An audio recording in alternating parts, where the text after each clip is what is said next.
Hello my dear, welcome back to the channel. Last हमने average profit को detail में discuss करा था, तो आज उसके प्रैक्टिकल की शुरुआत करते हैं। Let's see the question. A और बी पार्टनर है, 1:1 रेशो। सी को भी इक्वल शेयर्स में एडमिट करा है। Goodwill 150% of the average annual profit, 150 by 100 1.5 हो जाएगा। और पिछले 5 सालों का प्रॉफिट दिया। तो पहले इतना काम कर लेते हैं। वर्किंग नोट, एडजस्टेड प्रॉफिट 2015 से लेकर 2019 तक हमारे पास ईयर गिवन है। 15 में प्रॉफिट, 16 में प्रॉफिट, 17 में प्रॉफिट, 18 में लॉस और 19 में प्रॉफिट। अब हमारे पास फर्स्ट एडजस्टमेंट, ये ध्यान से समझने वाली है। 2016 में एक एसेट थी जिसकी ओरिजिनल कॉस्ट क्या थी? 2 लाख। 2 लाख उसकी ओरिजिनल वैल्यू थी, पर डेप्रिसिएशन लग लग के उसकी बुक वैल्यू यानी कि वैल्यू कितनी रह गई? 1,50,000। ठीक है।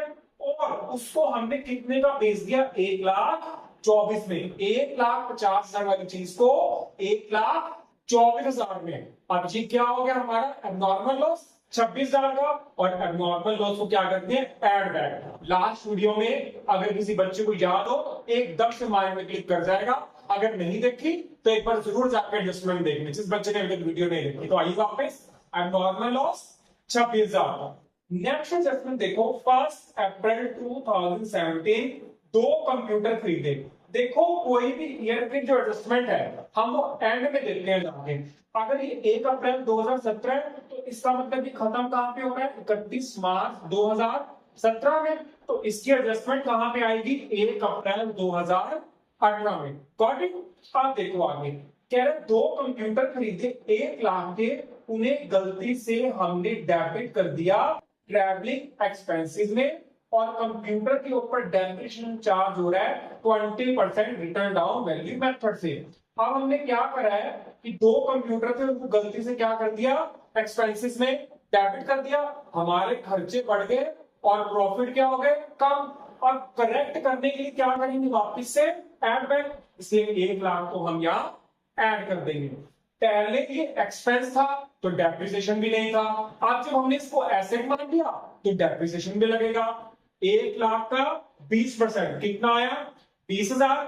अगर इस तरह की कोई भी एडजस्टमेंट आती है, अगर उसमें पहली चीज ऐड हो रही है तो दूसरी माइनस होगी। ये मैंने नोट में भी लिख दिया। और अगर फर्स्ट माइनस होगी तो अगली वाली प्लस हो जाएगी, ध्यान रखना। अब यहाँ 20,000 का डेप्रिसिएशन लगा, 1 लाख का 20%। अब अगले साल भी लगेगा। अब रिटर्न डाउन में क्या होता है? जो हमारी यहाँ ओरिजिनल वैल्यू 1,20,000 का डेप्रिसिएशन लग गया, तो उस डेप्रिसिएशन को डिडक्ट करके जो अमाउंट आता है अगले साल का डेप्रिसिएशन, उस पे लगता है 16,000। ये हमारे पास सारे सालों के प्रॉफिट आ गए। एवरेज प्रॉफिट के लिए सबका टोटल जितने साल है 5 डिवाइड करा, और ये गुडविल में formula average profit multiply number of year purchase, यानी कि 80,000 multiply 1.5, 1,26,000।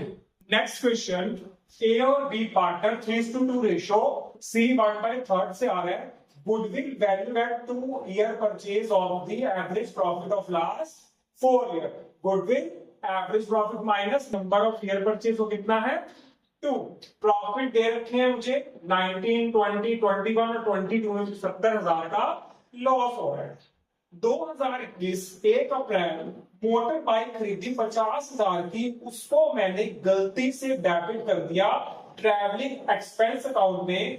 Depreciation is to be charge 20%।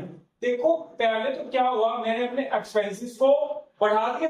ठीक है, खरीदी थी मोटर बाइक और उसको डेबिट कर दिया ट्रैवलिंग एक्सपेंस में। खर्चा बढ़ गए, खर्चे के बढ़ने से प्रॉफिट क्या हो गया? कम। अब इसको ठीक करने के लिए क्या करना पड़ेगा? वापस से ऐड बैक, यानी कि motorbike charge to travelling. अब पहले हम एक्सपेंस मान रहे थे, अब उसको एसेट मान रहे थे। एसेट मान रहे तो 20% डेप्रिसिएशन भी चार्ज हो रहा है। तो डेप्रिसिएशन हमारा देखो 2021 है ना, यानी कि हमारा 31 मार्च 2021 में एंडिंग है, तो एडजस्टमेंट इसकी 2022 में हम देंगे।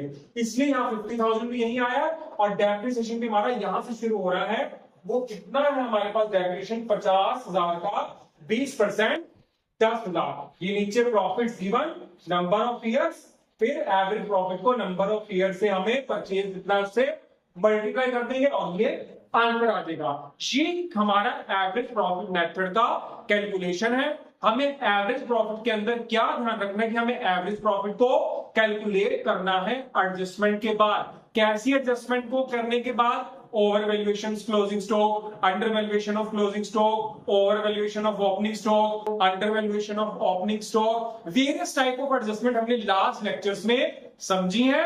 आई होप कि आपको अच्छे समझ आ गया होगा। लेकिन ये क्वेश्चन उसी को समझ आएगा जिसने लास्ट वीडियो देखी होगी। अगर आप नहीं देखी तो अभी जाइए लास्ट वीडियो को देखें, उसके बाद इसको देखें, तब आपको ये क्लियर होगा। आई होप कि आपको दोनों लेक्चर्स के अंदर एवरेज प्रॉफिट अच्छे से क्लियर हो गया होगा। मिलते हैं नए मेथड के साथ नई क्लास।